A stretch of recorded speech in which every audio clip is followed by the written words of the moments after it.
ఇప్పుడు బంధు పెడితే పిల్లలకు విద్య దూరం అవుతుంది. 3 నెలలకు 6 నెలలకు మేము ఫీజులు ఇస్తే ఈ బంధు పెట్టినందుకు ఎవరిని శిక్షించాలి? పిల్లల జీవితాలతోని చెలగాటాలు ఆడొద్దని నేను యజమానులకు చెప్తున్నా. విడతల వారీగా మీ ఫీజులు చెల్లించే బాధ్యత మేము తీసుకుంటాము.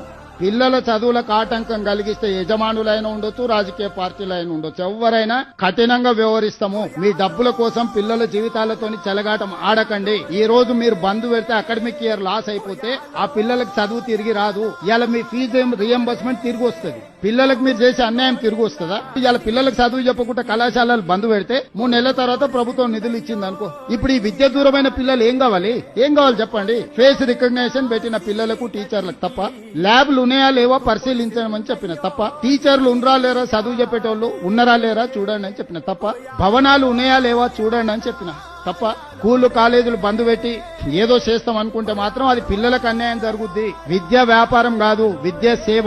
విద్యను వ్యాపారంగా చూసి వ్యాపారం తెలివితేటలు మెలుకోవాలని ఇంట్లో పెట్టి గెలుకుతామని అంటే అదేం కుదరదు. కొన్ని రోజులు ఇబ్బంది అయితే ఇబ్బందిని ఎదుర్కొంటాము. నేను కూడా ప్రజలందరికీ విజ్ఞప్తి చేస్తా, ఏం జరుగుతుందో. అడ్డగోలుగా చేస్తేనేమో మంచోడు. కనీసం చట్టాన్ని కొంచెం అమలు చేద్దామంటే మేము ధర్నాలు చేస్తాం, దీక్షలు చేస్తాం, రోడ్డు ఎక్కుతాం. విడతల వారీగా నిధులు విడుదల చేస్తాం.